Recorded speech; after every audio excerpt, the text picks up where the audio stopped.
Хөвсгөл аймагт хүүхдийн өмнө үүрэг хүлээгчдийг мэрэгжлийн удирдлагаар хангах, уялдаа холбоог сайжруулах, хүүхэд өсвөр үеийнхний хөгжлийн хэрэгцээ шаардлага дуу хоолой санал бодлыг сонсож, тэдний өмнө тулгамдсан асуудлыг шийдвэр гаргах түвшинд хүргэх, хүүхэд залуучуудын асуудлын талаарх хамтын ажиллагааг өргөжүүлэх зорилготой хамтарсан багийг чадахжуулах сургалт эхэллээ. Аймагт 42,182 өрхөдөө 136,885 хүн амьдарч байна. Аймгийн хэмжээнд 38 хамтарсан баг 295 хүний бүрэлдэхүүнтэй үйл ажиллагаа явуулж, урьдчилан сэргийлэх ажилд жилд дунджаар 30 гаруй мянган насанд хүрэгч 8,000 гаруй гэр бүлийг хамруулж байна.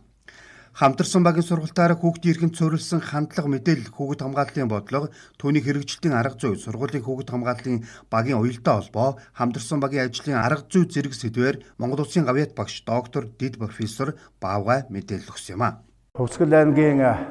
хүүхэд гэр бүл хөгжил хамгааллын газраас энэ хамтарсан багийн гишүүдийг чадахжуулах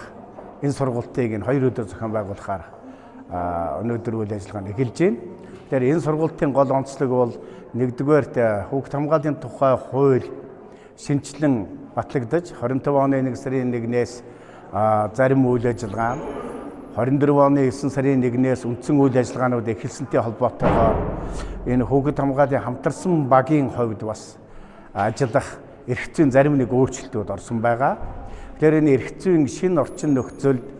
дээр нь бас одоо орон нутгийн болон өмнөх одоо сонгуулиудын үр дүнгээр зарим удирдлага албан тушаалтнууд цаашаалбал шинээр одоо хүүхэд гэр бүлийн нийгмийн ажилтан гэдэг шинэ оронтоо бий болсон зэрэг ийм нөхцөл байдлуудаас үүдээд энэ хүүхэд хамгааллын хамтарсан багийн ажиллах арга зүйн хувьд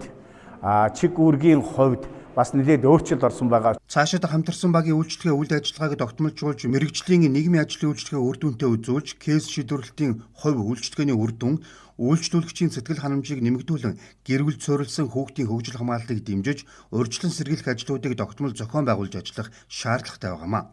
Иймээс анхдагч нэгжид ажиллаж байгаа иргэдийг мэрэгжлийн удирдлага арга зүйгээр ханган зөвлөн тусалж, хамтын ажиллагааг өргөжүүлснээр мэрэгжлийн түвшинд үйлчлэгээ үзүүлж, ажлын үр дүнг нэмэгдүүлэхээр энэ удаагийн сургалтыг зохион байгуулж байгаа гэдгийг Хөвсгөл аймгийн хүүхэд гэр бүл хөгжил хамгааллын газрын дарга хэлсэн юм а. Хамтарсан багийг чадахжуулах сургалтанд 38 багийн 273 гишүүн хамрагдлаа.